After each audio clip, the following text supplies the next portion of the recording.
क्या बचपन में जिसे हम कहते थे लू चल रही है बाहर, उसी का नाम हीट वेव है? हाँ, कुछ हद तक आप ये कह सकते हैं कि हाँ, जो लू होती है वही हीट वेव है, क्योंकि वो टेम्परेचर बढ़ा देती है, उससे हवा जो है वो भी सूख जाती है, जिसे हम बोलते हैं कि नमी नहीं रहती है हवा में। और इसकी वजह से जो है लोगों के शरीर का जो तापमान है, जो ज़्यादा समय तक बाहर रहते हैं ऐसे वातावरण में, वो तेज़ी से बढ़ता है और उसी को हम कहते हैं कि लू लग गई। या हम बोलते हैं कि बाहर गर्मी में मत जाओ, जिस तरह से इस वक्त बोला जाता है कि ऐसे समय में अगर आप बाहर जाएंगे तो बीमार पड़ सकते हैं, तो यही लू है।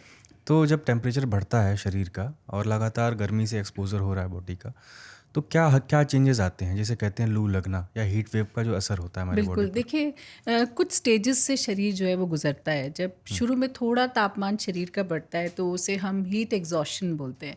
यानी कि उस वक्त किसी व्यक्ति को बहुत ज़्यादा प्यास लगेगी, घबराहट महसूस होगी, दिल की धड़कन बढ़ सकती है, सांस लेने की जो गति है वो भी बढ़ सकती है। ऐसी स्थिति में कुछ लोगों को लगेगा कि सर में दर्द हो रहा है। इस तरह का जो आपको सिम्टम्स होंगे, इसे हम हीट एग्जॉशन बोलते हैं। और ये बहुत शुरू की स्थिति है, जब आप बाहर निकले हैं धूप में और आपसे अभी बर्दाश्त नहीं हो रहा है जो तापमान है वो।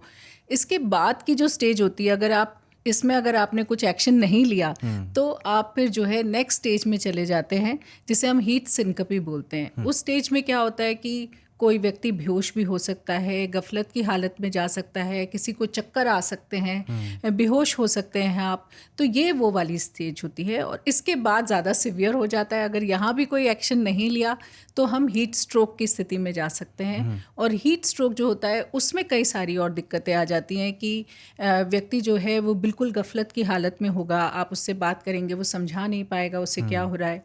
उसके शरीर का तापमान बहुत ज़्यादा बढ़ा हुआ होगा, तप रहा होगा उसका शरीर, पसीना बिल्कुल नहीं आ रहा होगा उसको। और कुछ ऐसे लोगों में हम कभी कभी मिर्गी का दौरा भी देखते हैं। अच्छा। तो वो भी हो सकता है और ऐसे में व्यक्ति के लिए इमरजेंसी सिचुएशन हो जाती है, जब आपको उसको तुरंत अस्पताल लेकर जाना है।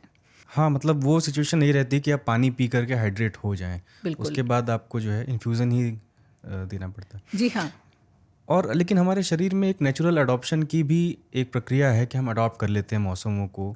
क्या अब वो समय आ गया है कि हीट वेव इस तरह का टेम्परेचर फ्लक्चुएट कर रहा है कि हमारी बॉडी उसके भी बियॉन्ड जा चुकी है सिचुएशन? देखिए, बॉडी शुरू में डेफिनेटली अडेप्ट करने की कोशिश करती है। जैसे कि आप ये कह सकते हैं कि हमारे शरीर के अंदर भी एक एसी लगा होता है।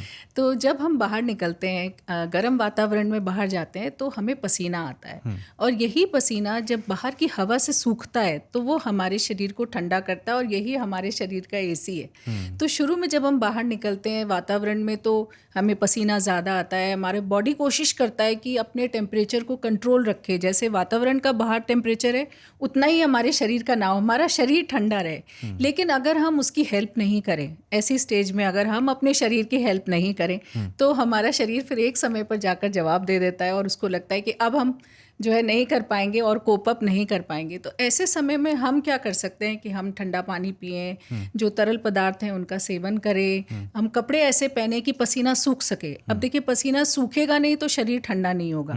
और अगर आपने ऐसे में मोटे कपड़े पहन रखे हैं या आपने नायलॉन के कपड़े पहन रखे हैं या ऐसे कपड़े पहन रखे हैं जिनसे पानी नहीं सूख पा रहा है, आपके शरीर का पसीना नहीं सूख पा रहा है, तो आपके शरीर का तापमान बढ़ता जाएगा और आपका शरीर जो है ठंडा होना चाहिए लेकिन नहीं हो पाएगा।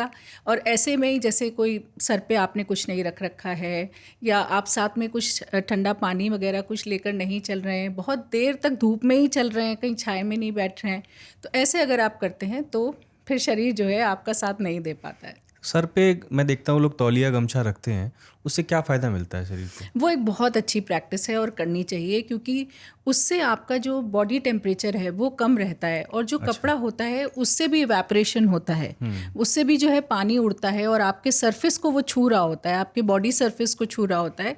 तो वो भी एक तरह से यही काम करता है जैसे पसीना करता है।